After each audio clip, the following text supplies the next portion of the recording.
Thank you. So we begin Oklahoma. We begin. Thank you, Oklahoma. And thank you to Vice President Mike Pence. We begin our campaign.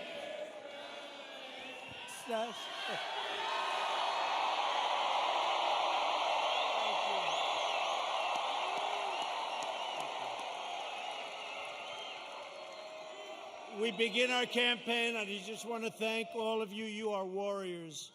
I've been watching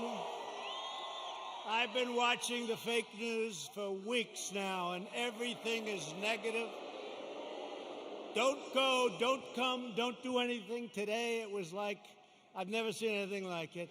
I've never seen anything like it. You are warriors. Thank you. We had some very bad people outside. They were doing bad things. But I really do. I appreciate it. We have just a tremendous group of people in Oklahoma. And I hear from your two great senators and your governor that we're doing very well in Oklahoma. That's the word. That's the word. I stand before you today to declare the silent majority is stronger than ever before.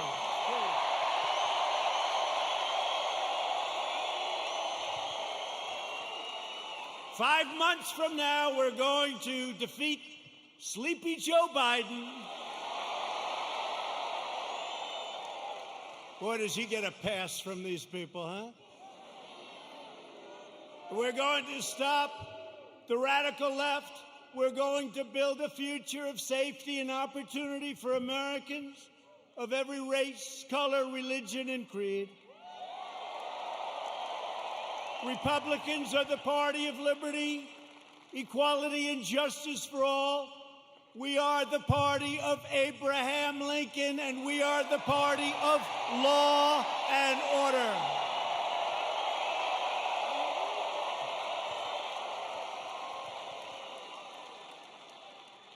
Think of what we've done.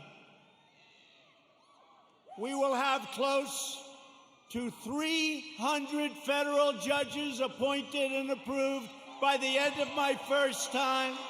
That's an all-time record. That's an all-time record.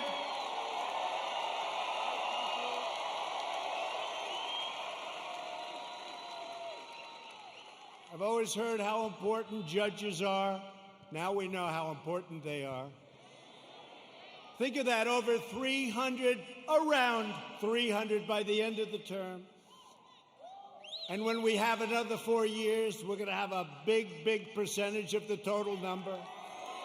Very important. November 3rd. And 2 great Supreme Court judges. So we have 2 justices of the Supreme Court. Justice Gorsuch, Justice Kavanaugh. They're great. They're great. They're great. We have 2. And we could get a few more. Yeah, we could get a few more. We've spent over $2 trillion to completely rebuild the unmatched strength and power of the United States military. And all of that incredible equipment, whether it's submarines or missiles or rockets or jet fighters, bombers, it's all built in the USA.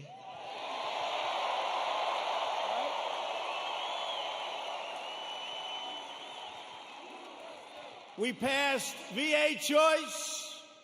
Thank you very much, Jim. Where's my senator? Jim Inhofe. You better vote for him. He's running. He's great.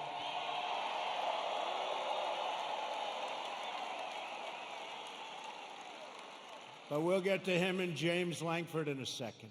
2 great senators. You have 2 great senators. So we passed VA choice. So if you're a veteran, for years and years, they've wanted to do it for almost 50 years. We got it done. We get a lot of things done. And so if you're a veteran And you have to wait online for 1 week, 2 weeks, 3 weeks, 5 weeks, 7 weeks, 2 months. What happens is you go outside, you get a private doctor, you get fixed up, and they pay your bill. We take care of the bill. We take care of the bill, and you get immediate service. It's never happened before, and our approval rating at the VA is now 91%. That's how good it is. Never been anywhere near that number. Never been anywhere near that number. And VA accountability. We had a lot of bad people in the VA, people that didn't love our vets, people that were sadistic, people that stole, a lot of bad people. You couldn't get rid of them because they were, let's say it could be unions, it could be civil service, right? Let's just say. And so you couldn't get it done. That was another one. For decades and decades, they wanted to get it changed. And I got it done with those people and your congressman, too. Your congressman, who I'm going to introduce. VA accountability, and now somebody treats our veterans badly. And we look at them, and what do we say? We say, you're fired. Get out, right? Get out. They got rid of a lot of bad people that were there for a long time, sort of like me in Washington, draining the swamp. I never knew it was so deep, but it's happening. It's happening. I never knew it was so deep. It's deep and thick and a lot of bad characters. Thank you. We're lowering the price of prescription drugs, making our allies pay their fair share. They get a big bargain on drug prices, and enacting fair trade deals that finally, after all these years, put America first. I've been saying it for a long time. We passed the largest tax cuts in the history of our country. The Democrats want to raise your taxes. Tell me about that. Tell me about that. I guess I'm old-fashioned. You know, all my life, I heard politicians want to lower taxes, not raise them. If you could lower them, you couldn't lose. The Democrats want to substantially raise your taxes. How do you figure that? How do you figure that? And regulation cuts, we passed more regulation cuts than any administration in the history of our country.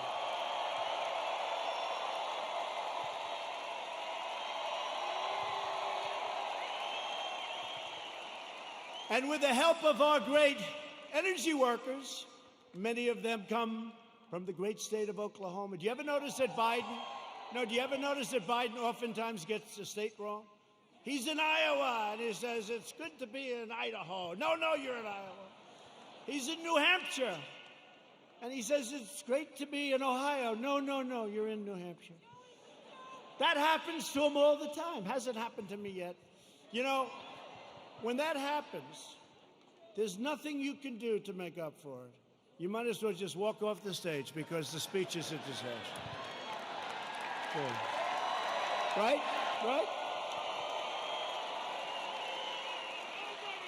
But we just turned the United States into the dominant energy superpower of the world.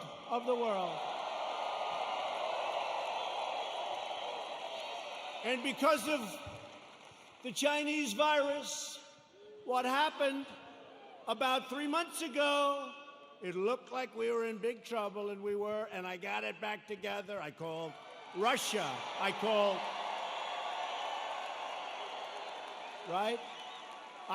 Russia. I called Saudi Arabia. And believe it or not, I called Mexico. Mexico was a little bit tough. That's called OPEC Plus. Did you ever hear of OPEC Plus? That's OPEC plus plus. And we got them to do the right thing, and we have our energy back to up almost $40 a barrel, meaning you have an energy business again. Almost $40 a barrel. A couple of months ago, it was 0, and we were going to lose 10 million energy jobs, 10 million jobs. So Texas and Oklahoma and North Dakota and many other states would have been hurt. Now, you think you're going to be hurt there? You try putting AOC in charge of your energy.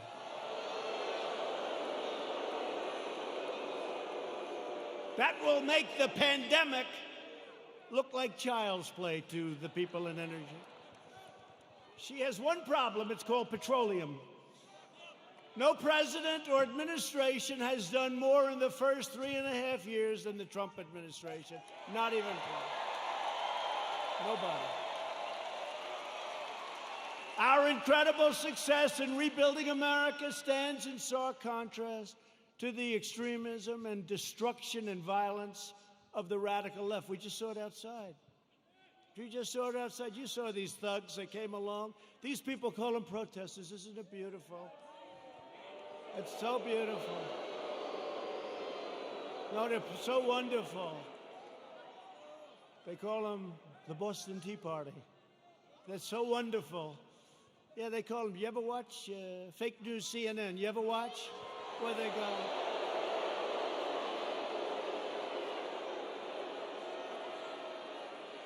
How about the CNN anchor? How about the CNN anchor? You know, did a little shave job in the head, which is fine. And he's standing in front of a building saying things are very peaceful here. And the building is, it looks like the biggest fire I've ever seen. The whole town is burning. It's like the biggest fire. And he said, things are very good here, Anderson. I think it's good. I think it's good. These are wonderful people, Anderson. You ever see that? Looked like the world was coming to an end.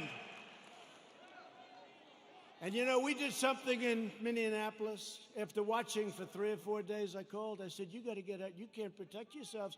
I got them to take 8,000 National Guardsmen. And in 1 hour, it all ended. And they rode through the next 3 weeks with no problem.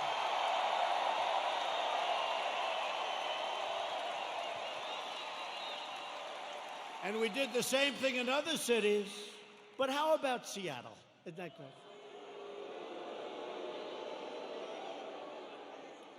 So they take over a big chunk of a city called Seattle. I mean, we're not talking about some little place. We're talking about Seattle. Have you ever been to Seattle? They took over a big chunk, and the governor, who's radical left, all of these places I talk about are Democrat. You know that. Every one of them. Every one of them. And I have an offer out. I said, anytime you want, we'll come in, we'll straighten it out in 1 hour or less. Now, I may be wrong, but it's probably better for us to just watch that disaster.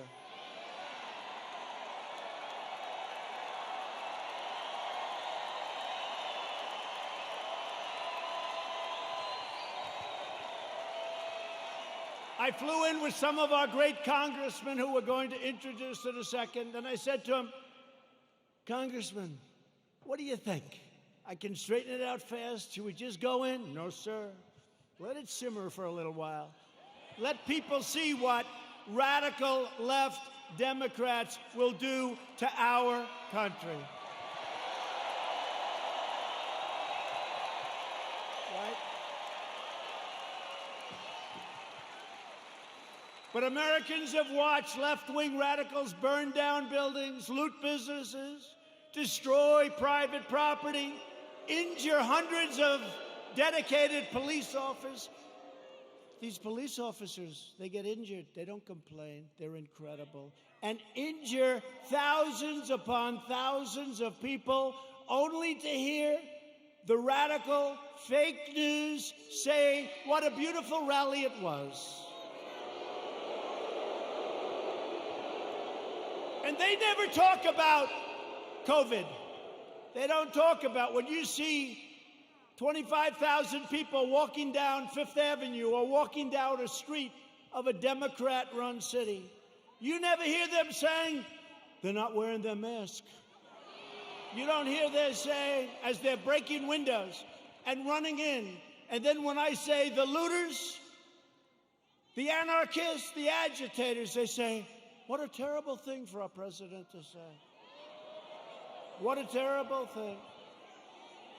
But you don't hear them talking about COVID. COVID.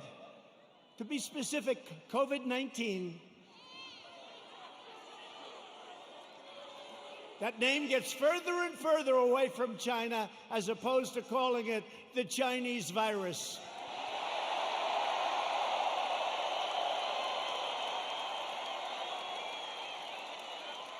And despite the fact that I have done a phenomenal job with it, I shut down the United States to very heavily infected, but all people from China in late January, which is months earlier than other people would have done it if they would have done it at all. I saved hundreds of thousands of lives. We don't ever get even a mention. Then I closed it down to Europe early. Closed it down because I saw what was happening. And by the way, most people said, don't do it. Don't do it. We saved hundreds of thousands of lives. And all we do is get hit on like we're terrible. And what we've done with the ventilators and with the medical equipment and with testing, you know, testing is a double-edged sword.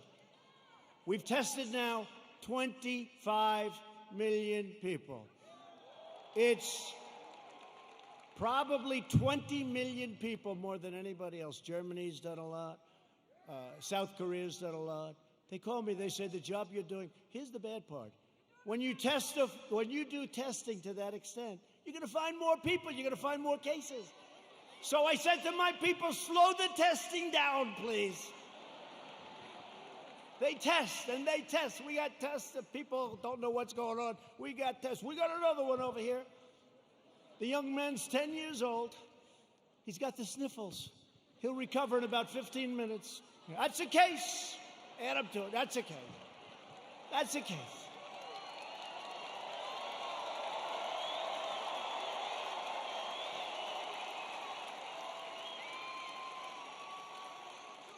I was actually with a very nice man, very good man, even though he's very liberal, the governor of New Jersey, right? We know him? Now listen, he said to me something that's amazing.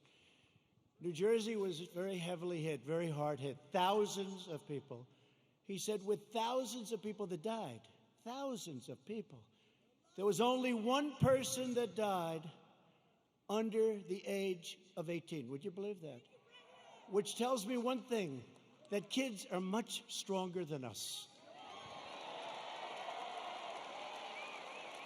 When you see a little kid running around, say, boy, oh boy, do you have a great immune system. How about a piece of your immune system? They don't even know about this. Let's open the schools, please. Open.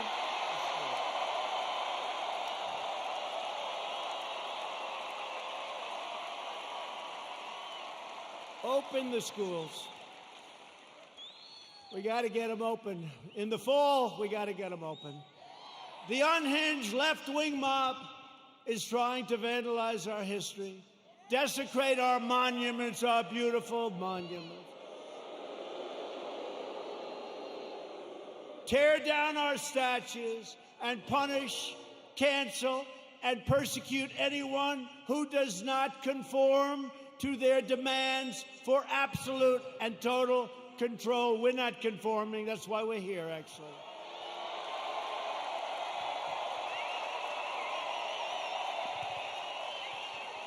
This cruel campaign of censorship and exclusion violates everything we hold dear as Americans. They want to demolish our heritage so they can impose their new oppressive regime in its place. They want to defund and dissolve our police departments. Think of that. You know, I heard it for the first time 2 weeks ago. I said, well, that one, I mean, they're only kidding. I said, they're not. Minneapolis, you see what's going on? They're not kidding. They got a lot of problems. They'll have a lot of problems. Hey, it's 1 o'clock in the morning. And a very tough, I've used the word on occasion, hombre. A very tough hombre is breaking into the window of a young woman whose husband is away as a traveling salesman or whatever he may do. And you call 911, and they say, I'm sorry, this number is no longer working. By the way, you have many cases like that, many, whether it's a young woman, an old woman, a young man, or an old man, and you're sleeping. So what are you going to do, right? So they wanted to fund, they really do. This is a serious movement. And in Minneapolis, the council's already passed it. In Seattle, you see what's going on there. It's even worse, okay? These people are stone cold crazy. They're crazy. So if you want to save your heritage, you want to save that beautiful heritage of ours. We have a great heritage. We're a great country. You are so lucky I'm president. That's all I can tell you.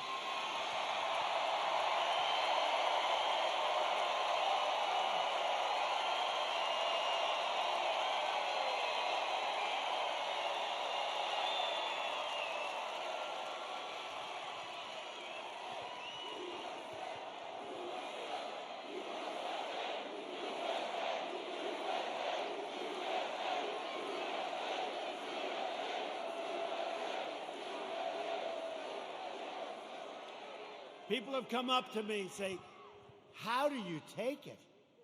I say, do I have a choice? Do I have a choice? We deal with a lot of bad people, but we're winning. And every once in a while, I'll have one of these days where I'm hit left and right, like even this great event. What if you could have seen outside, or if you could have heard the reports, oh, it's COVID, it's this, by the way, it's a disease, without question, has more names than any disease in history. I can name Kung Flu. I can name 19 different versions of names. Many call it a virus, which it is. Many call it a flu. What difference? I think we have 19 or 20 versions of the name. But they say to me, where do you get the energy? I say, I don't have a choice. I don't have a choice. You know, it was interesting to show you how fake they are. You might have seen it. So last week they called me and they say, sir, West Point, we're ready. I said, oh, that's right. I have to make the commencement speech at West Point. You know, they delayed it for 6 weeks because of COVID. So they delayed it, and I went there. 1,106 cadets were graduating, and beautiful. Right? Beautiful cadets. So, this is just to show you how bad the fake news is. So, they say to me, sir, we're ready to go. I say, let's go. This is after saying hello to a lot of cadets, inspecting little areas of a building that was very exciting. Actually, it's beautiful, very old. Studied a lot of our great generals, some of our presidents that went there. West Point is beautiful, right on the Hudson River. But after an hour, general that runs it is a fantastic guy. After an hour, we land. We do some more inspections, and they say, sir, are you ready? Yes, I am. So we walk like the equivalent of about 3 blocks, which was fine. We go on stage, which is fine. They make speeches, then I make a speech that lasted a long time. I don't know, maybe 45 minutes, maybe longer. I don't know, but a long time. The sun is pouring down on me, okay? But they said to me before the speech, sir, would you like to salute each cadet, each single cadet, or maybe they'll be in groups of 2. Would you like to salute like this? Yes. Like this. Almost 600 times. You know what that is? 600 times!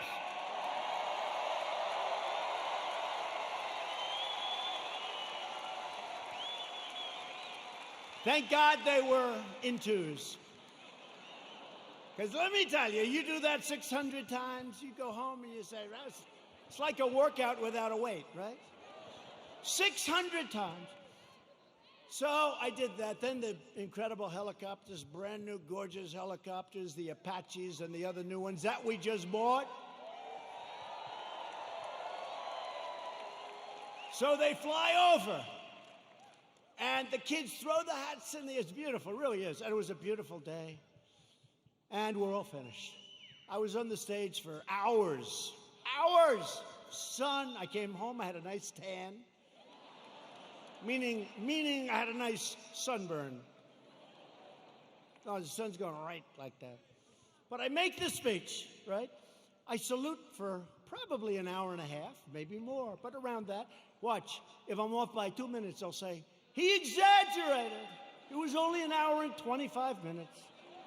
He exaggerated, he lied, he's a liar. These people are sick, the fake news.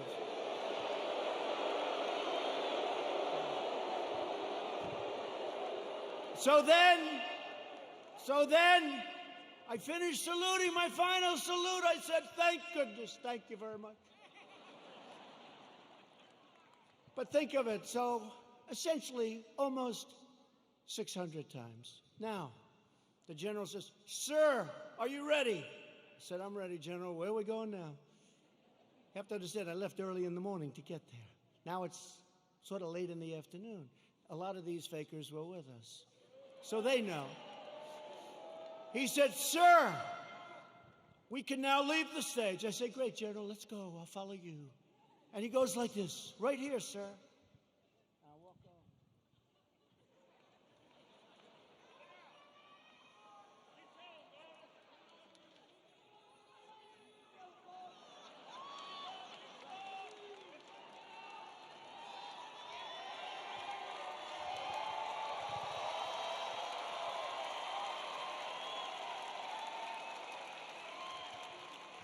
And the stage was higher than this one. And the ramp was probably 10 yards long. I say, General, now you got to understand, I have the whole Corps of Cadets looking at me. And I want them to love their president. I did this big thing.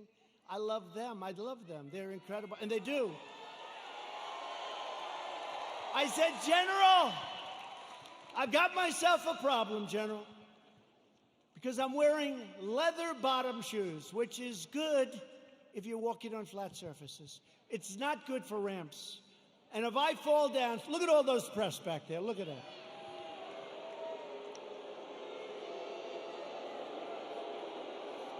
And this was a steel ramp.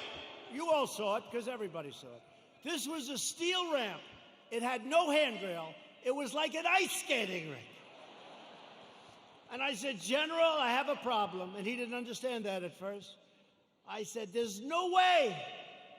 You understood? I just saluted almost 600 times. I just made a big speech. I sat for other speeches. I'm being baked. I'm being baked like a cake.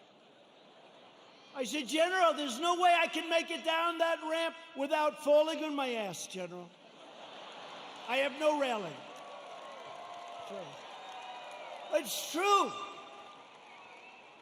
So I said, is there like something else around? Sir, the ramp is ready to go. Grab me, sir. Grab me. I didn't really want to grab him. You know why? Because I said, that'll be a story too. So now I have a choice. I can stay up there for another couple of hours and wait till I'm rescued. Or I can go down this really steep, really, it's an ice skating rink. It's brutal. So I said, General, get ready, because I may grab you so fast. Because I can't fall with the fake news watching. If I fall,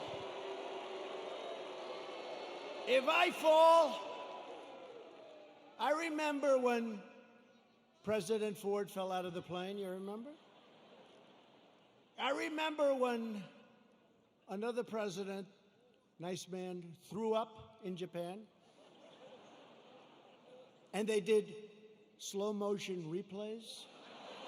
It's true, right? It's true. I don't want that, General. Now he's standing there, big, strong guy, and he's got these shoes, but they're loaded with rubber on the bottom. Because the first thing I did, I looked at his shoes. Then I looked at mine. Very, very slippery. So I end up saying, okay, General, let's go. I will only grab you if I need you. That's not a good story. Falling would be a disaster. It turned out to be worse than anything. I would have been better off if I fell and slid down the damn ramp. Right? So what happens is I start the journey inch by inch, right? And I was really bent over, too. I didn't like that, you know. I didn't like this picture. This picture, I'm sure, will be an ad by the fakers. So I was bent over, right? And I'm going like this.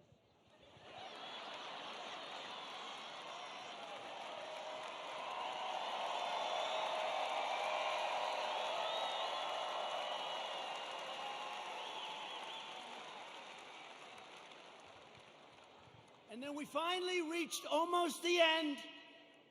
And the fake news, the most dishonest human beings, they cut it off. You know why?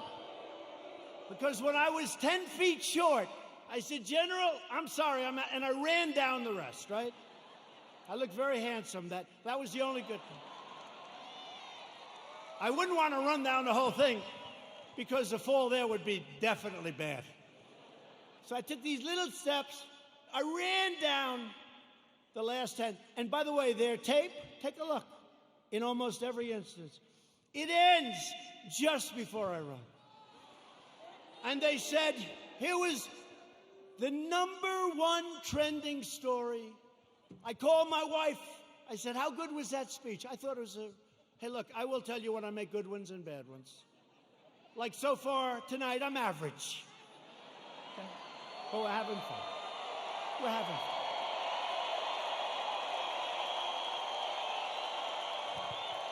So far tonight. But I called my wife and I said, how good was it, darling? She said, you're trending #1. I said to our great First Lady, I said, let me ask you a question. Was it that good, the speech, that I'm trending #1? Because I felt it was really good. No, they don't even mention the speech. They mentioned the fact that you may have Parkinson's disease. It's true. It's true.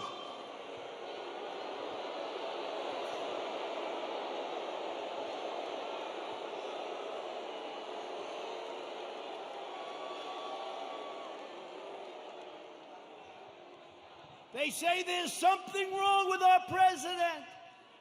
I'll let you know if there's something wrong, okay? I'll let you know if there's something. I'll tell you what, there's something wrong with Biden, that I can tell you.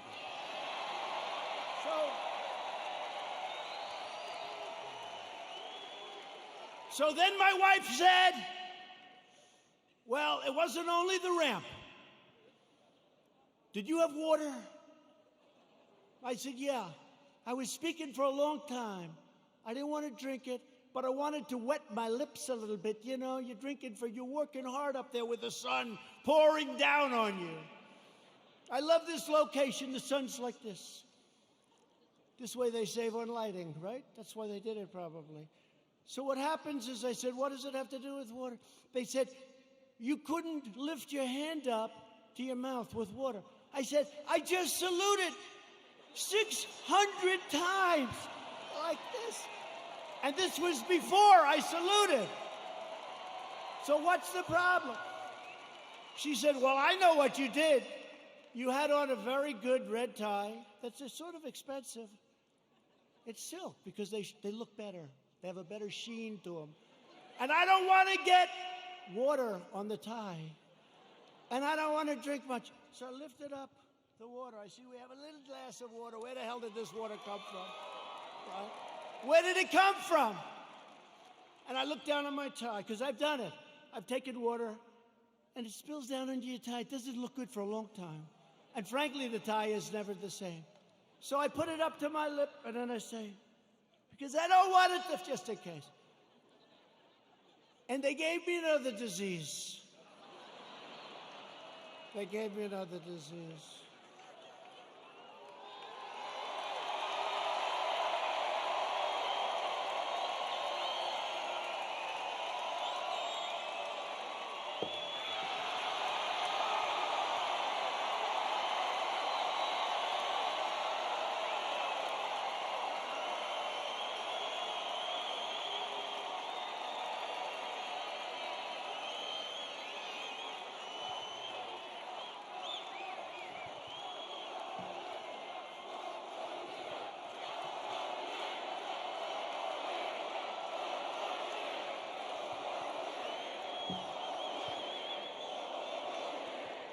Anyway, that's a long story, but here's the story.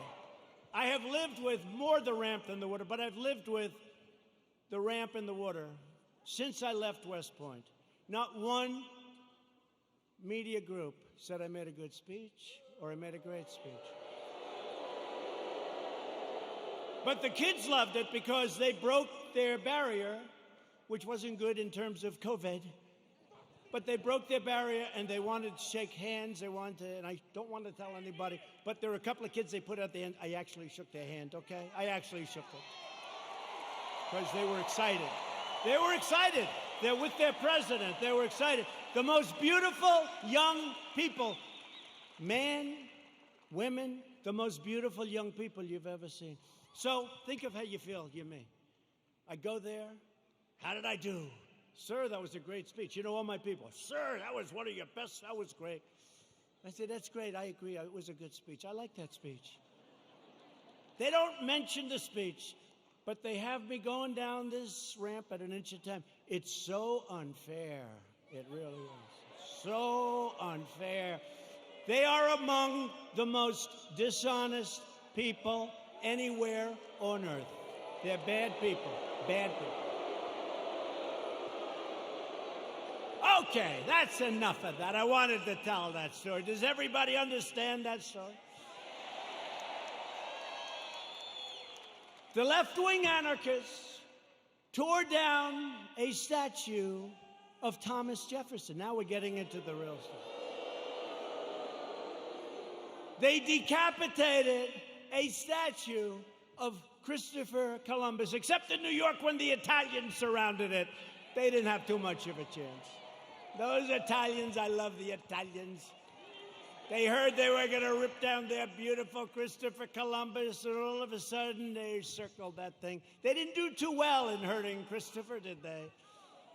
Thank you to our Italian population. We're very proud of you, right?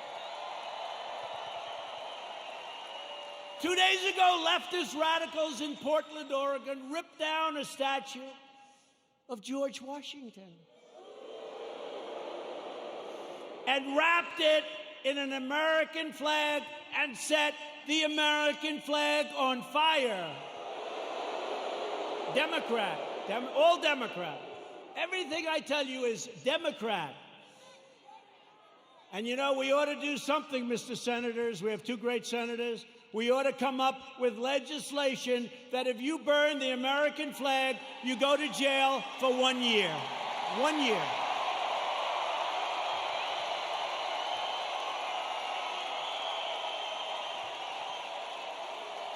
Jim and James. Jim and James. We ought to do it. You know, they talk about freedom of speech, and I'm a big believer in freedom of speech, but that's desecration. That's a terrible thing they do.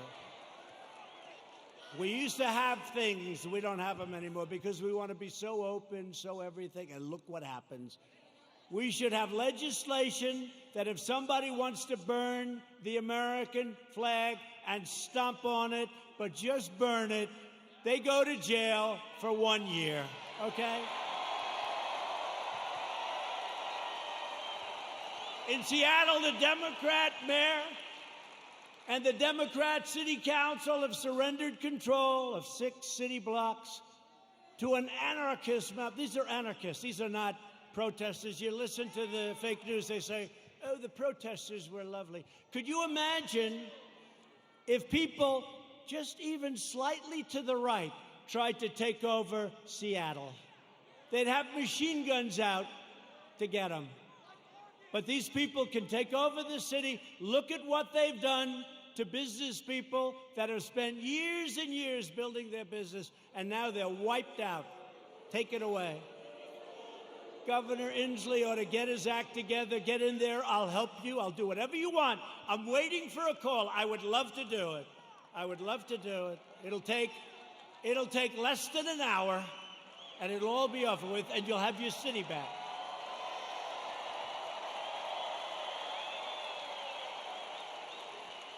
And yet Biden remains silent in his basement in the face of this brutal assault on our nation and the values of our nation.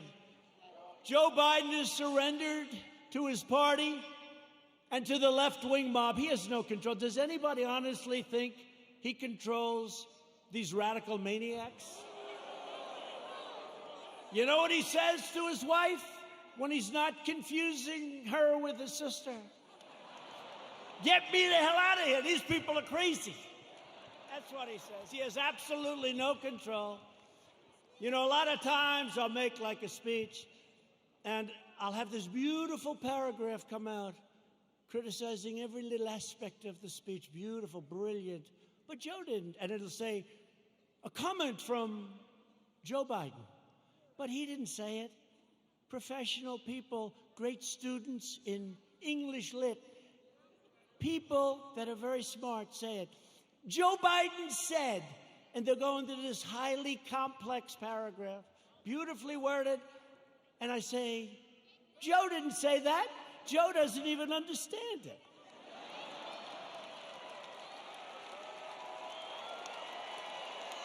And if Biden is elected, he will surrender your country to these mobsters 100%. Your 401ks, by the way, look at how we're doing in the stock market. Just set another record with NASDAQ. Your 401ks and money itself will be worthless. Your 401ks are doing very well, unless, I don't want to say, if you were stupid, I said, don't sell, don't sell. It went down, but we got it back up. And now NASDAQ, think of it, NASDAQ just set a record, and I think you're going to see a lot of records. And next year, if we don't do anything stupid on November 3rd, you are going to have the greatest economic year we've ever had. That'll be next year. If the Democrats gain power, then the rioters will be in charge, and no one will be safe, and no one will have control. Joe Biden is not the leader of his party. Joe Biden is a helpless puppet of the radical left. And he's not radical left. I don't think he knows what he is anymore.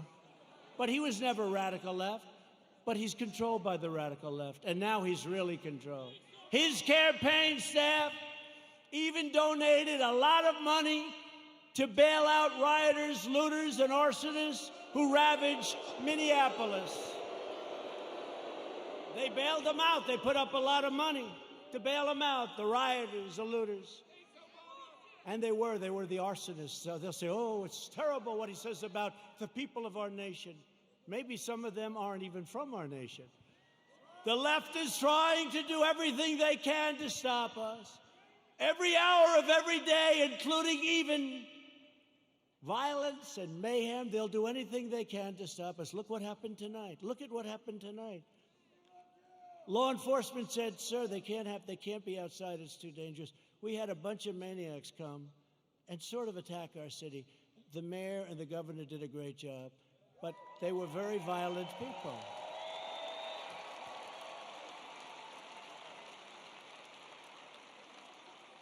And our people are not nearly as violent, but if they ever were, it would be a terrible, terrible day for the other side. Because I know our people. I know our people. But we will never submit to their threats, and we will never let them destroy our nation. What they did tonight, I saw it on television coming in on Air Force One. One thing about Air Force One, we got plenty of televisions. We have televisions in closets. You open up the closet, got a television. We got a lot of televisions. It's a great plane, great everything. By the way, we ordered new ones. No president wanted to do it. They thought it was luxury. I said, wait a minute. Air Force One is 31 years old. People don't realize that.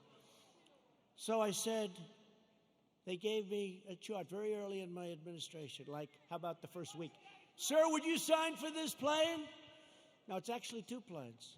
Would you sign for this plane? Air Force One. I said, how old is the original or the one we have now? Sir, it's 31, 32 years. And I'd see people coming in from foreign lands that can't compete with us. Rich countries, but they can't compete with you. And they have a brand new, beautiful 747-800, 747. And I said, wait a minute, That country has new, and we have a 31-year, so somebody had to do it. So the deal was made, and it was made for a lot of money. I think it was $5.7 or $5.6 billion. Now, in all fairness, it's 2 planes, and there's a lot of stuff in those planes. I won't talk to you about it. So I told Boeing, the head of Boeing, they said, "Sir, please, would like to get started on the planes." I said, "I do too, but I'm not paying $5.6 billion. And I'm not paying $4.6 billion. I said it has to have a 3 on the front of it. I mean, that's a hell of a lot of money, too. But it is a rather complex situation. They said, "No way, no way." This was before Boeing had problems, by the way. But Boeing's coming back. They're coming back.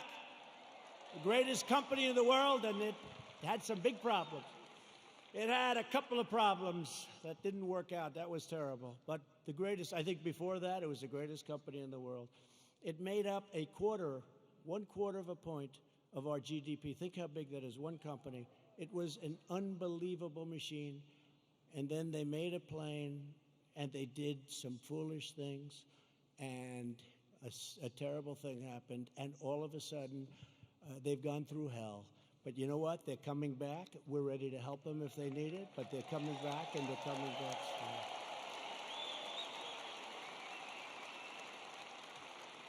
But this was the Boeing before that, and they were riding high, and like I was before this thing came in. But we're still riding high because you know what? On November 3rd, we're going to win. We're going to win.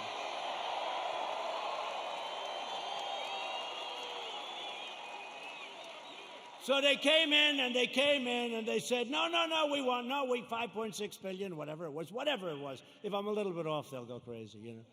Whatever, but it was a lot. 5.6 billion, nope, gotta have a 3. Gotta have a 3, call me up, nope, cancel the contract. I said, cancel the contract, I want to cancel. I said, General, can you cancel the contract? He said, yes, sir, I'm very proud of it. Oh, good, cancel it. Okay, sir, by the way, to cancel it, do you have to pay anything? Yes, sir. We have a cancellation fee, sir. How much is it, General? $250 million, sir. I said, what? Sir, we made a good deal. $250 million to cancel. You mean if we don't buy the plane, we have to hand them $250 million? That's not good, right? Look at these two guys. They're looking. By the way, that's like a good story compared to some I could tell you, like with aircraft carriers. So they said $250 million, or I always say this, or around that number, because I'm off by a little bit. They say, oh, he exaggerates. I look at numbers all day long. That's what I look at for years now, for my whole life when you think of it. $250 million cancellation fee, sir. He was very proud of himself. What a great day. I say, General, don't cancel. Don't cancel. Just tell him I don't want the planes. Don't put anything in writing. Don't put it in writing, General. Why, sir? Because I don't want to pay $250. True. Do you hear that, Jim? Jim Inhofe, he's great. You hear that, Jim? You know that story. He does a great job. So here's what happened, the bottom line. Boeing says, no way, no way, no way. The next week they say, no way we're doing it. The next week they said, how about $5 billion? I said, no way, no way. The next week they said, 4.8. I said, nope, it's got to have a 3 on the front of it. Don't you understand, you dumb son of a bitch? Don't you understand?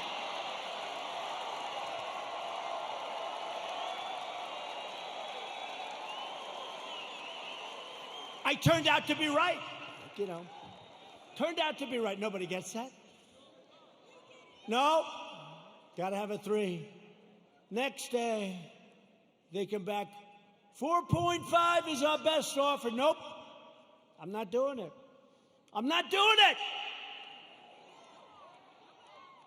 Come back when you're ready. A month goes by, another month. They never heard about it. They never heard from me. They thought I was serious. I was. And they came back at $4 billion. That's a lot of money. But I saved like $1.6 billion or $1.7 billion. Nobody wants to talk about it. Nobody wants to talk about it. When I get foreign nations to pay us billions and billions of dollars. Nobody wants to talk about that. When I take soldiers out of countries because they're not treating us properly, Germany is an example. I mean, I have a German heritage, like some of you. I said, let's get it down from 50,000 to 25,000 because they're delinquent. For many years, they're delinquent. They haven't been paying what they're supposed to be paying. They're paying 1% instead of 2%, and 2% is a very low number. And they say, yes, we think by 2030, maybe 2032, we could get current. I said, no, Angela. Angela, please. Don't say that, Angela. It's true. You know who I'm talking about. Nice, by the way, very nice woman, very good negotiator. I said, Angela, that's a long time. This was in 2019. She said 2032. I said, no, Angela, that's not working. But I said, what about, because now they want to get current, but I said, well, what about the last 25 years, all the money you owe us? Everybody forgot about that. They forget about all the money that wasn't paid. I said, what about the $1 trillion that you really owe? So we're negotiating, let's see. But in the meantime, we're reducing our troops. Remember this, remember this. We're supposed to protect Germany from Russia. But Germany is paying Russia billions of dollars for energy coming from a pipeline, brand new pipeline. So they pay the country we're supposed to protect them from. They pay billions of dollars to that country. We're supposed to protect them. Excuse me, how does that work? How does that work?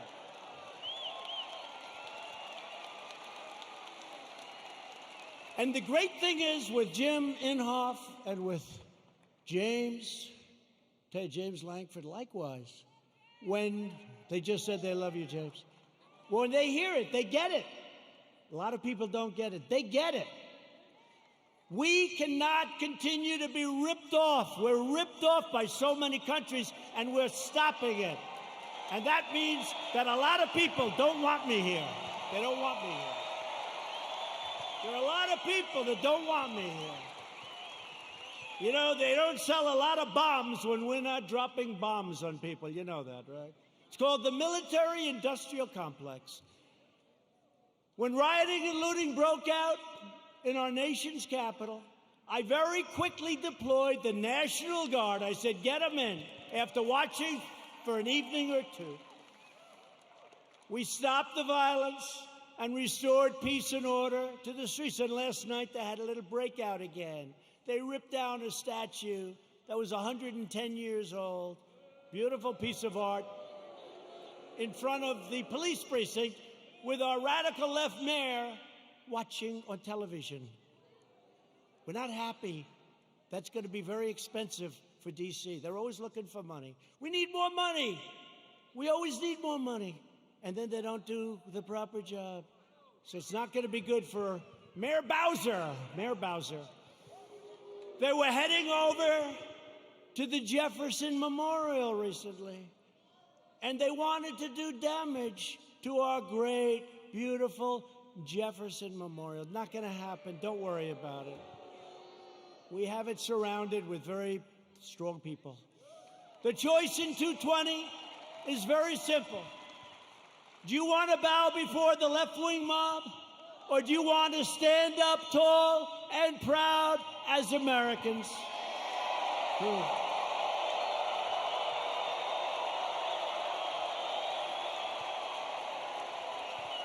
And explain this to the NFL. I like the NFL. I like Roger Goodell, but I didn't like what he said a week ago. I said, where did that come from in the middle of the summer? Nobody's even asking. We will never kneel to our national anthem or our great American flag. We will stand proud and we will stand tall.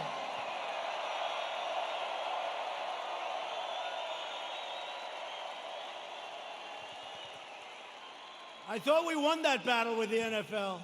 Their stadiums were emptying out. Did you see those stadiums? Took them a long time to get you back.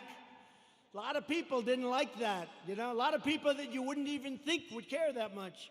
I've had people that I said, these are super left liberals, and they didn't like it. Joe Biden and the Democrats want to prosecute Americans for going to church, but not for burning a church. They believe you can riot, vandalize, and destroy, but you cannot attend a peaceful pro-America rally. They want to punish your thought, but not their violent crimes. They want to abolish bail, abolish and open up your borders. They want open borders, let everyone, and by the way, we're doing so well. We have a record this month on the borders. Nobody's coming in. Very few people. And they want to abolish ICE, our great people from ICE who send the roughest, toughest, meanest people that you've ever seen or ever heard.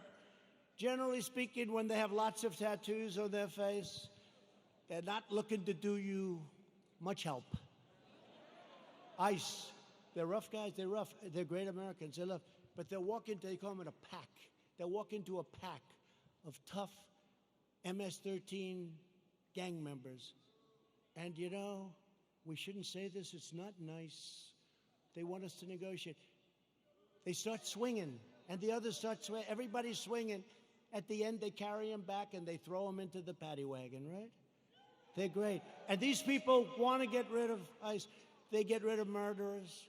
They get rid of rapists. They get rid of the worst scum on earth.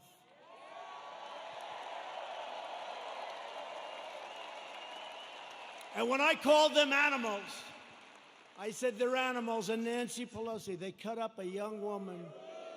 They cut up a young woman, and her friend cut him up with a knife because it was more painful, dead. Cut him up with a knife because it's more painful, takes longer than shooting a gun. They cut him up. I said, these are animals. And Nancy Pelosi said, these are human beings, they're not animals.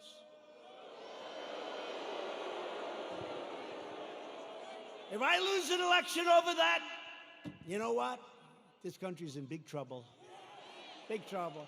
They want to disarm law-abiding citizens and dismantle our police forces while freeing vicious MS-13 gang members. In Joe Biden's America, rioters, looters, and criminal aliens have more rights than law-abiding citizens, and that's true. In my administration, we defend American citizens, and we deport MS-13 members. Or put them in jail if we have to.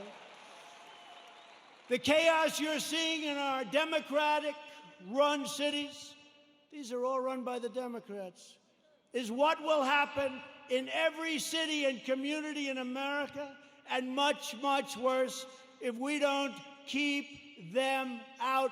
We have to do this. We have to go to the polls on November 3rd, and the rest, you know what to do. You know what to do.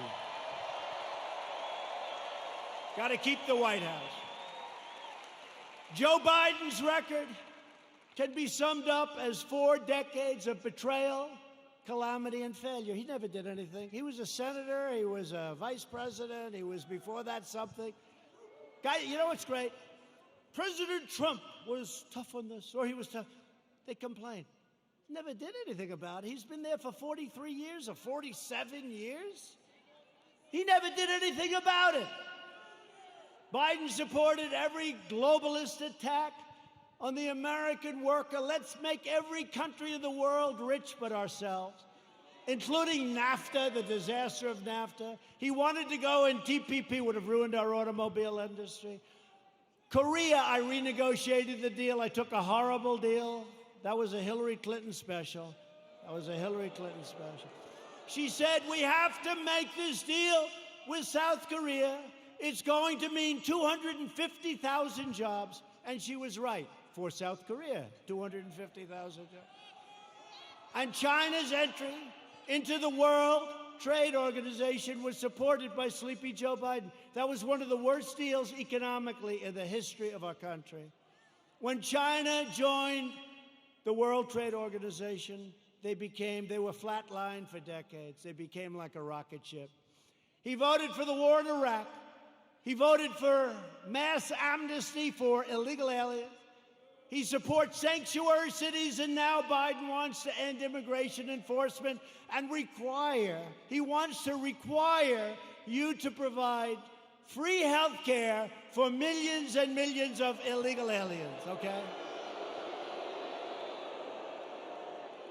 When I took early and decisive action to ban travel from China and protect Americans from the virus, and as I said, Joe Biden opposed my decision and called it hysteria, xenophobia. He doesn't know what the word means, xenophobia, and fear-mongering. And then he apologized a month later. He said he was wrong, but he didn't say it, and they didn't cover it. They didn't cover it. On one of the single most important policy decisions of our lifetime, Joe Biden sided with China over America. That's closing the border. He thought it was a terrible thing. Remember, this was in January. That's early, real early, the end of January. He thought it was a terrible thing when we closed the border to many people that were badly infected with COVID. When the chips are down, Biden will always cave to the radical left. He'll always bow to the angry mob, and he will never protect you or your family, and you know that. Joe Biden will always let you down. That's been his history. At my direction early this year, the heroes of the U.S. military took out the world's top terrorist, the savage killer and leader of ISIS, al-Baghdadi, and the #1 terrorist anywhere in the world, Qasem Soleimani. We took him out.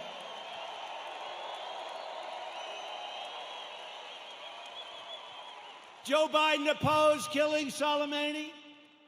He was we killed this #1 terrorist. He didn't like it. You know why he didn't like it? Because he thought it would be good politically. That didn't work out too well. Just as he opposed the raid that killed Osama bin Laden. He opposed it. You know that. Biden is always on the wrong side of history, as said by people that are with him and worked with him. He never made a correct foreign policy decision. Biden is a puppet for China. Son walked out with $1.5 billion. I think it's a little bit. Allowing them to rip off America for many years. Now they're paying us billions and billions of dollars. We give a lot of it to our farmers. We have plenty left over. China's not exactly happy with me.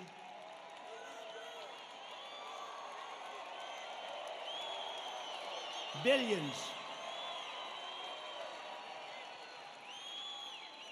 They pay us billions and billions of dollars, and they targeted our great farmers. And I took the money that they targeted. I took that money, and I gave it to the farmers, so they were even. So they're okay. Are you okay? Come.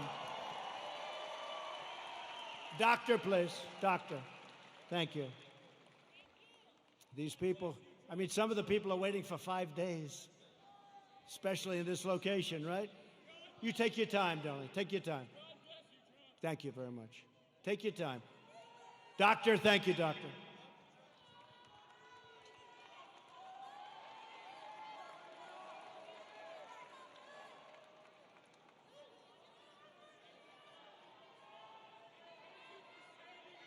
Thank you.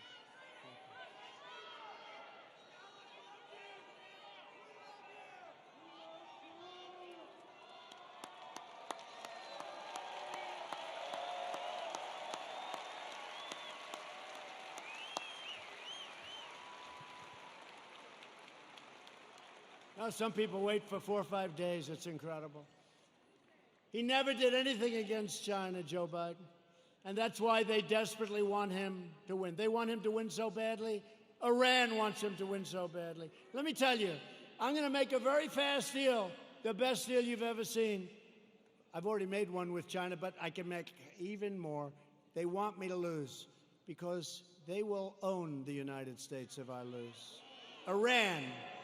President Obama gave them $150 billion for nothing.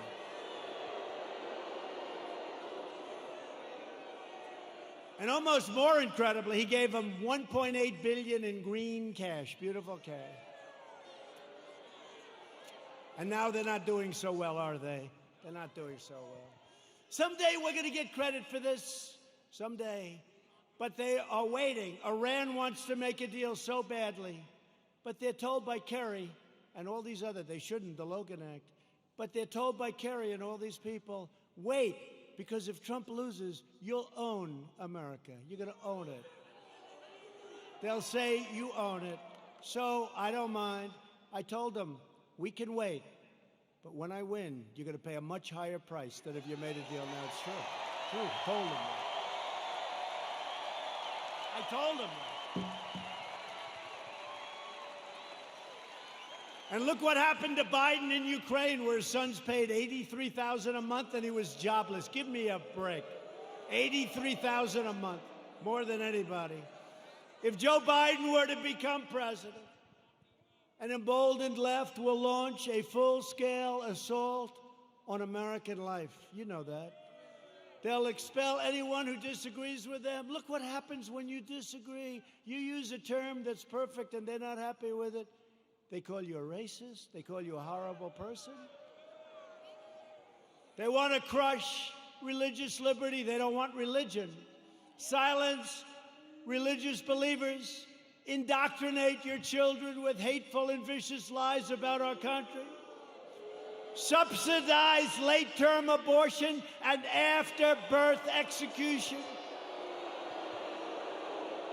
They want to take away your guns through the repeal of your Second Amendment, as sure as you're sitting there. In fact, to even put the big gun grabber, Beto O'Rourke, who made a fool out of himself when he ran for president, they put him in charge of guns. Lots of luck on your Second Amendment. Just remember I said it. Hopefully you won't have to think back about it too much, because it won't matter. Hopefully it won't matter. No, Beto O'Rourke, who wants to give up guns, is in charge of the Second Amendment. The Dems will also eliminate private health insurance, ban fracking, that's not good, and American energy will be in a position of weakness like it's never been before, and that's after we built the greatest energy country anywhere in the world by far. And they want to appoint Supreme Court justices who will utterly obliterate your Constitution. And you now see how important the Supreme Court is. Think if we didn't have two justices that I think have been very, very, very good. But think how important it is. Think how important it is. And we still, I guess it's, I don't know if it's an equal court. It's almost like we're a minority court, right? It's almost like we're a minority court. The recent Supreme Court cases prove that if Joe Biden is elected, he will stack the court with extremists and the forgotten men and women. Together with everyone else, we'll lose everything. The forgotten men and women. I campaigned on the forgotten. These are great people. These are substantial people. These are the elite. By the way, you're the elite. They're not the elite. You're the elite. They said, somebody 2 days ago said, sir, the elite are really working hard on trying to destroy you. I said, yeah. Why do you call them the elite? I said, why? Well, they're not elite. I look better than them. Much more handsome. Got better hair than they do.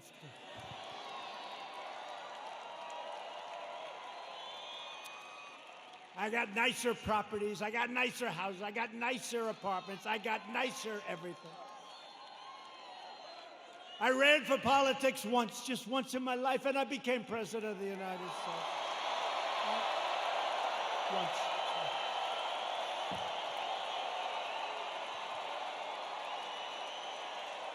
Just once. And hopefully, if you get out and vote, we'll do it one more time. We won't even toy with them about 3 or 4 more times. We won't. We'll do it one more time. We'll be 2 for 2. And our country will never, ever be stronger. But I'll be soon announcing a new list of exceptional candidates for the United States Supreme Court, and I'll choose only from that list 100%, probably 25 incredible people, any one of which could be a great justice, any one of which. And I did it last time, and people loved when I did it, and I'll only pick from that list. Biden can't release his list because the names would be too extreme, too radical. They wouldn't be acceptable. But they will be very radical people. People don't understand, but we actually won on DACA yesterday. We actually won because they basically said, you won, but you have to come back and redo it. It's almost like, gee, come on back, your paperwork was no good. But we're going to be refiling, but don't let it get you. Everything's going to work out really good. Everything's going to work out good. It was great. I mean, it would have been nice if we won it. Everybody said, oh, you're going to win DACA. You're going to win DACA. That's easy. You got to win DACA. That's easy. They all said it. And they came back and they said, we don't like what you did with your paperwork, essentially, right? So we're refiling it. Most people would say, oh, we lost. We didn't lose. We're going to refile it. And everything is going to work out for the young people, most of whom aren't so young anymore, by the way. But we're going to work it out for everybody. Biden is fully controlled by the fringe of his party. He is their pawn. He doesn't even know where the hell he is, let's face it. He installed socialists, Alexandria Ocasio-Cortez, to be in charge of his environmental policy and his energy. You can forget petroleum. How does Oklahoma feel about being petroleum-free? Not good, right? Our country will have no energy. Our country will have nothing.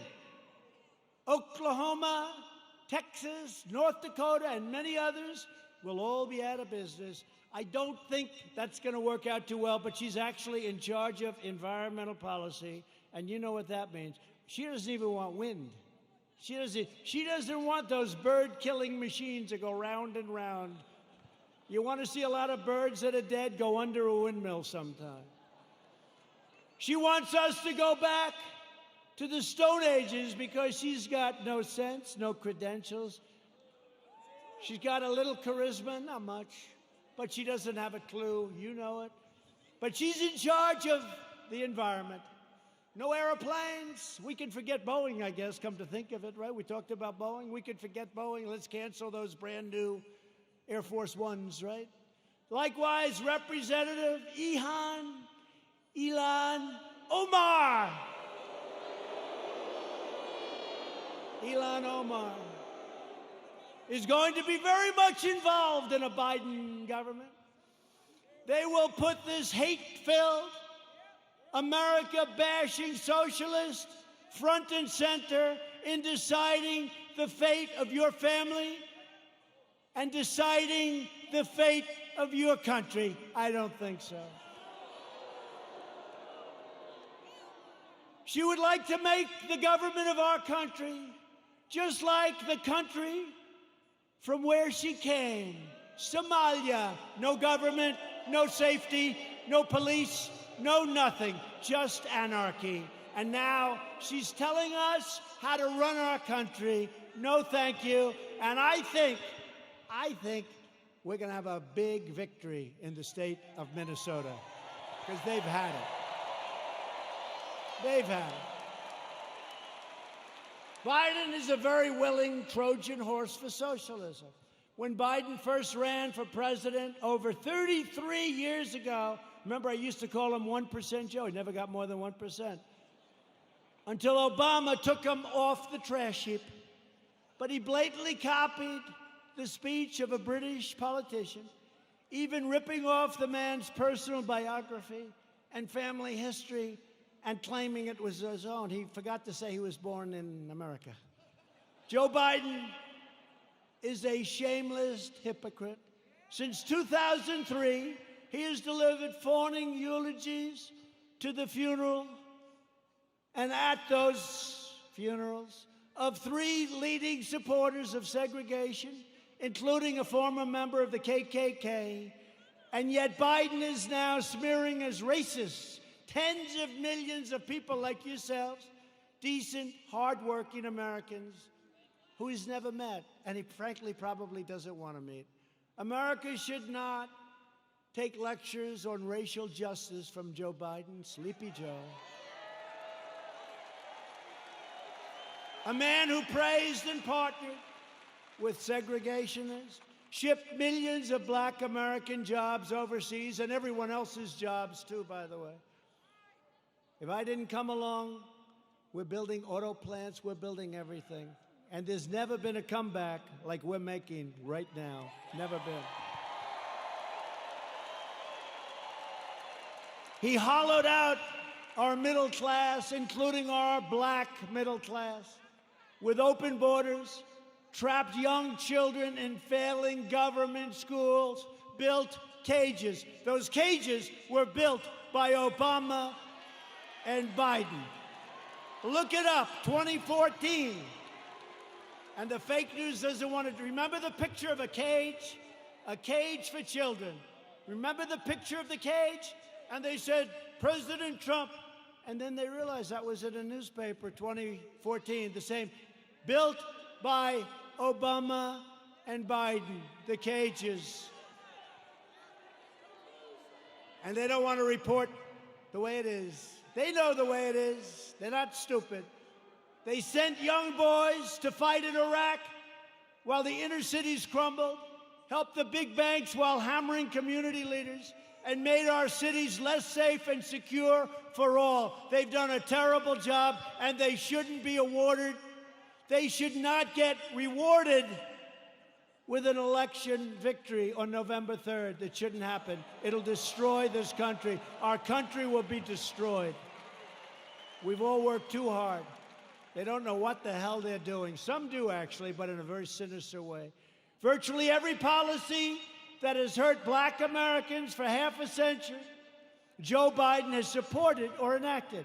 I've done more for the black community in 4 years than Joe Biden has done in 47 years.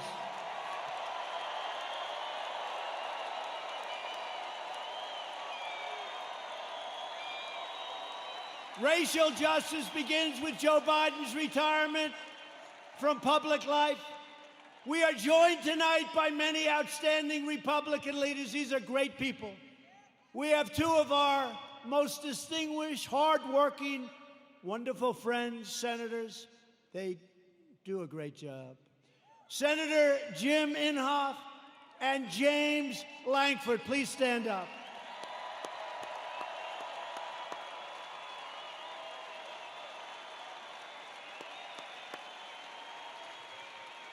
Two very respected, I will tell you, 2 very respected people in Washington. They're respected by everybody. They do some job, and I'd have you come up, but you can relax. I will say this. Jim is running on November 3rd. Jim Inhofe. He's running on November 3rd. I don't even know. Does he, hey, James, does he have any competition? Is somebody actually running against? There's no competition that he's got. I know he's got James's support. He's got my support. I give him 100% endorsement. Jim Inhofe. I give it to James, too, but he's not running this time. Thank you. Jim, great job. Thank you very much. What a great senator he is. Also here is a man who's respected by so many.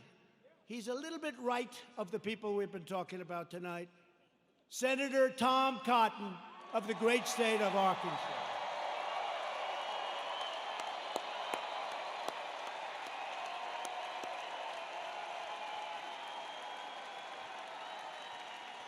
Thank you, Tom. They like you people. Thank you, Tom. Great job you're doing. We're glad to be joined as well by a man that I've gotten to know. He's done an incredible job with COVID and with everything else he touches. Governor Kevin Stitt.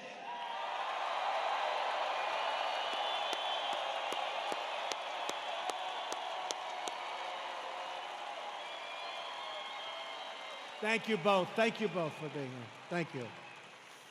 Lieutenant Governor Matt Pinnell. Thanks, Matt. Thanks, Matt. And Representatives Frank Lucas, Tom Cole, he's been here for a little while. He's done an incredible job.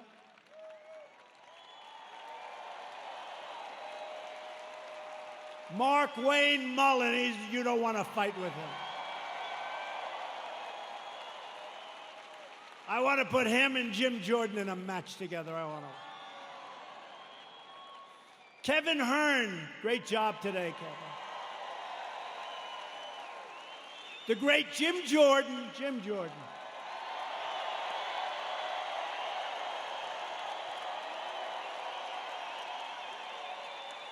Elise Stefanak.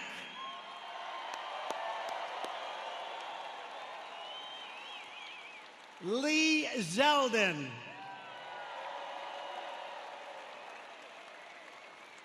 Tom Emmer. Tom, thank you. These are warriors, folks. These are great warriors. During the fake impeachment trial, I'll tell you what, there was nobody that could have done the job they've done. That includes the Senate and the House. These people are incredible. David Kutzoff. David.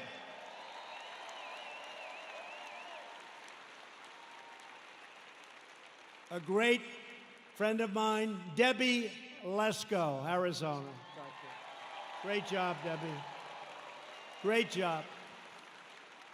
And a man who's got very good genes, Greg Pence.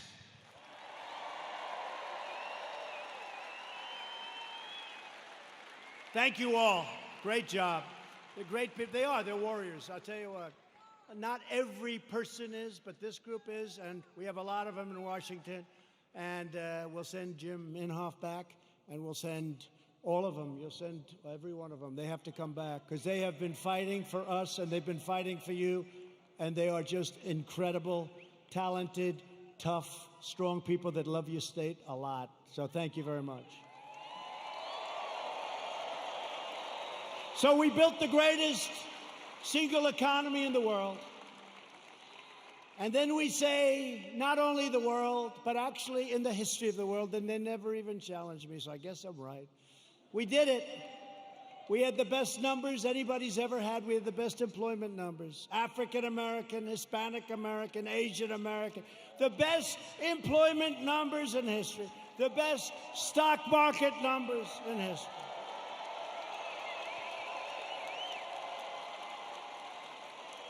We were the envy of the world. Everybody would come in to see me. Presidents, prime minister, kings, queens, and dictators. Dictators would even come in and say, congratulations on the economy. And then the plague came in, and now what we're doing is we're doing it again, and it's going fast. We have to have a lot of it done because people don't quite get it. We're doing record business. It's happening at a level and a speed that nobody can believe. 2 weeks ago, job numbers came in. The single biggest number in the history of our country. Last week, retail sales numbers came in. Retail sales, the single greatest number in the history of our country. So here's what's going to happen. Here's what's going to happen. They blame a president for anything. When you see looters, even though we put them down, if we didn't stop them, nobody would, because the other side will never stop them. But they always blame a president. Here's what's happening. We're going up, we're going up, we're going up, we're going to go up. Then we're going to hit October. We're going to be up. We're going to be way up. We're not going to be where we were, but in many ways, other than all of the horrible, horrible death that was so needlessly caused by a virus that should have been stopped where it originated, which was China.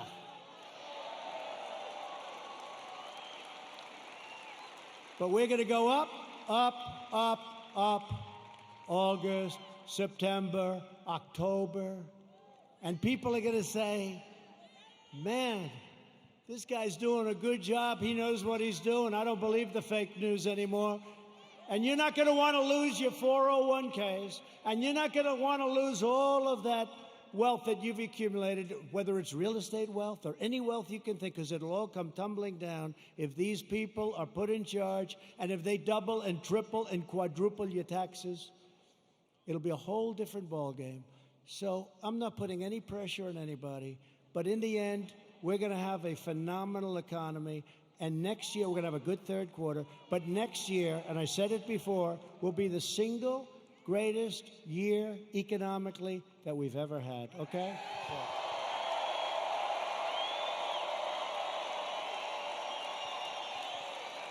And if you see that happening, if you see it happening on November 3rd, you don't have the guts to vote against Trump. Even you don't have the guts to vote against Trump. Say, wait a minute, darling, my 401k is higher than it was the last time. I don't think I want to take a chance. You're not going to want to do that. The stock market has been the best. Think of this. Go back 1 week and go back 50 days. In that 50-day period, it's the strongest 50 days in the history of the stock market. Think of that.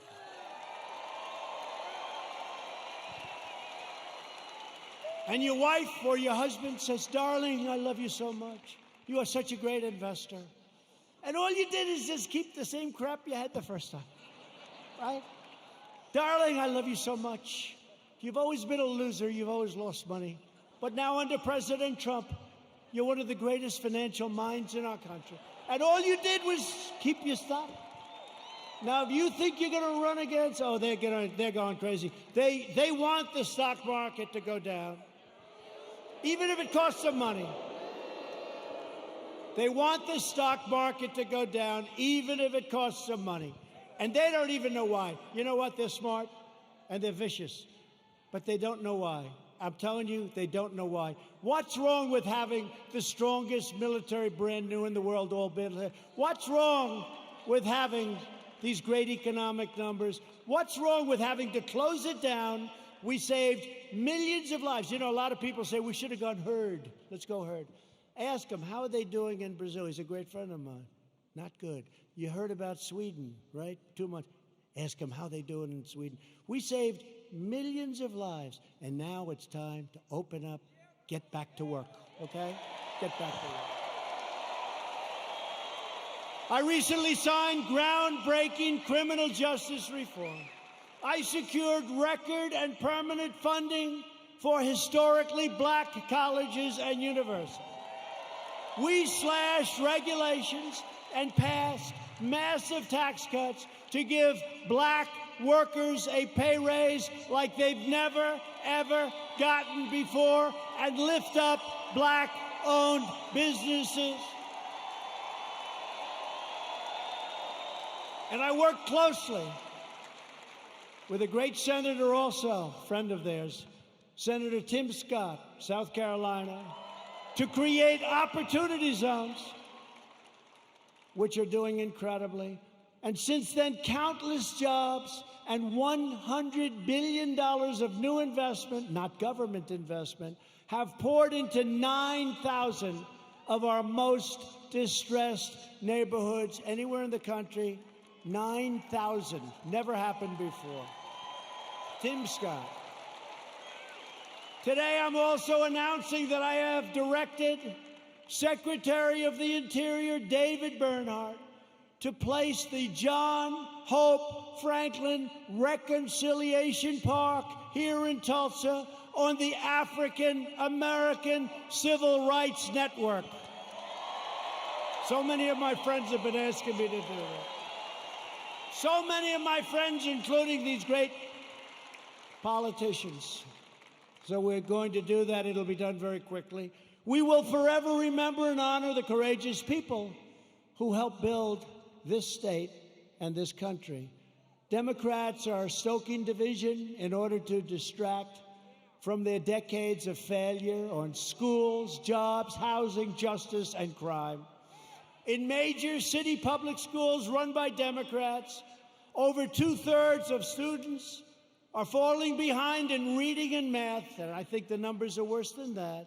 But Democrats would rather deny these children the future they deserve then allow them to attend the charter, public, private, religious, or independent schools of their choice. Pro-choice. Pro-choice. Pro-choice for schools. It's very popular, but some people it's like a disaster because what it does to certain unions that have a lot of power over the Democrats, even though they know it's wrong. Republicans believe access to education is a civil right. It's a civil right. 20 of the most dangerous cities in America are controlled by Democrats. Think of that. 20 of 20. And so is nearly every major city with a child poverty rate that's over 30%. They're controlled by Democrats. We can name every one of them. The murder rate in Baltimore and Detroit is higher than El Salvador, Guatemala, or even Afghanistan. How are they doing, the Democrats running those cities? Your whole country will be like that. In 2018 alone, our police arrested nearly 12,000 people for murder and manslaughter, 25,000 people for rape, and nearly 1.5 million for assault, violent assault. The Democrats' push against our police will drive up crime and drive up costs at levels you'd never believe. Thousands of innocent lives will be lost. As president, I will always support the incredible men and women of law enforcement.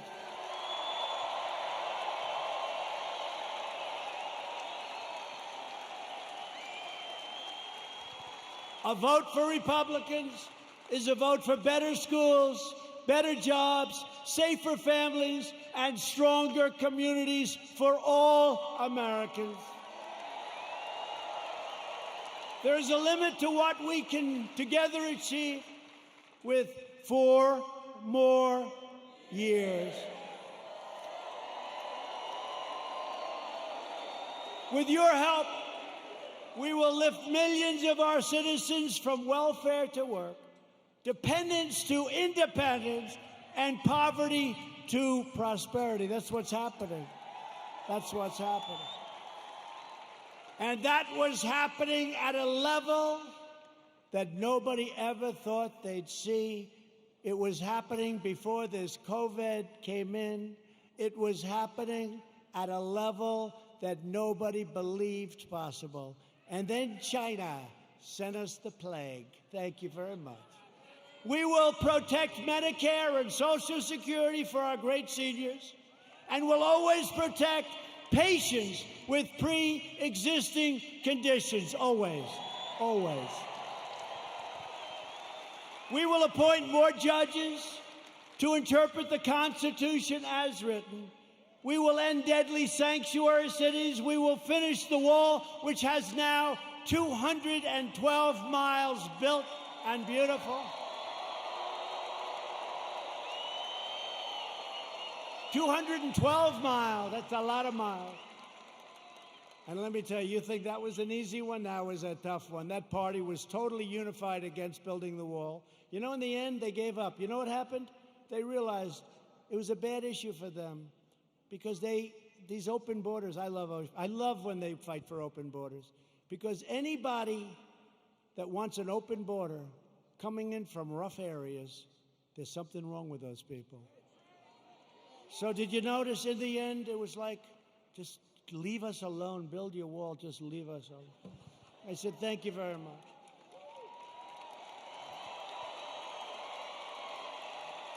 And we will elect a Republican Congress to create a fair, safe, sane, and lawful system of immigration that puts American workers first. We will revitalize our cities, and we will build gleaming new roads, bridges, tunnels, and airports all across our land. We will enact new trade deals that result in more products proudly stamped with that beautiful phrase, made in the USA. It's so beautiful, so beautiful. Made in the USA. That's happening, too. We have so many plants coming into Michigan and so many other states. We have car plants coming in. Would have never come if I wasn't president. Would have never come. We will become the world's premier pharmacy, drugstore, and medical manufacturer. That's already started. We're bringing it back. We will keep America out of foolish, stupid, ridiculous foreign wars. We will never hesitate to kill America's terrorist enemies. You know, when I took over, ISIS was all over the place. And I did something that I felt we should do. And we have now obliterated, we have now captured 100% of the ISIS caliphate. 100.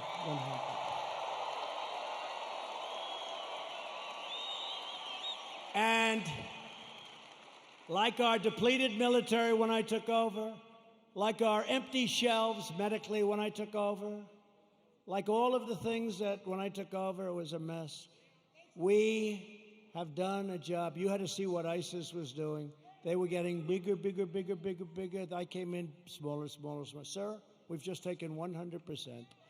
We will launch a new age of American ambition in space, and the United States will be the first nation to land on Mars. Good program.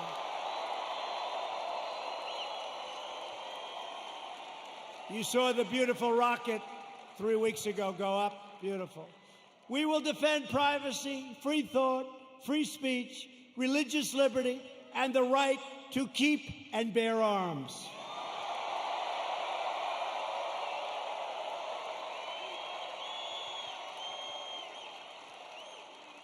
And when you see those lunatics all over the streets, it's damn nice to have arms. Damn nice. Interesting how all of a sudden people understand it, right? You couldn't sell it. Now people understand it. The right to keep and bear arms will protect your Second Amendment.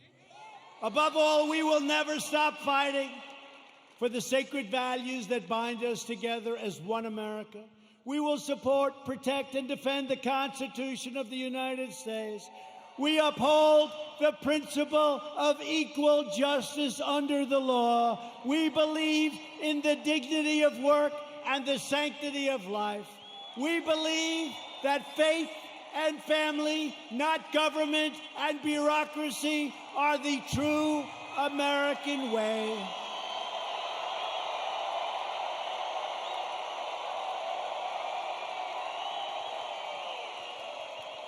We believe that children should be taught to love our country, honor our history, and always salute our great American flag.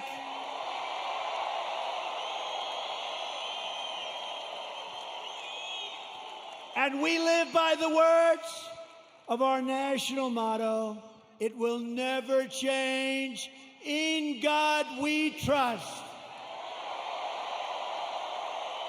We stand on the shoulders of American heroes who crossed the oceans, blazed the trails, settled the continent, tamed the wilderness, dug out the Panama Canal, laid down the railroads, revolutionized industries, won 2 world wars, defeated fascism and communism, and made America the single greatest nation in the history of the world, and we are making it greater and greater every single day.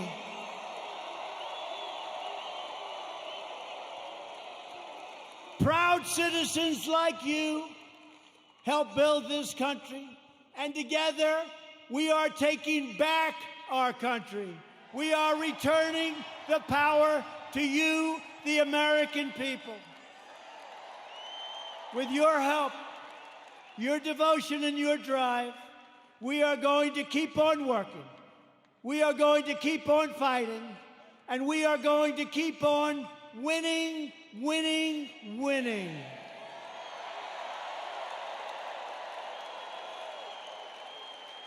We are one movement, one people, one family, and one glorious nation under God. America will soon be thriving like never before because, ladies and gentlemen of Oklahoma, the best is yet to come.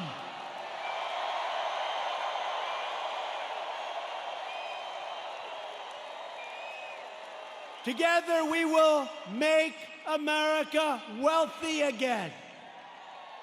We will make America strong again. We will make America proud again. We will make America safe again. And we will make America great again. Thank you. Thank you, Oklahoma. Thank you.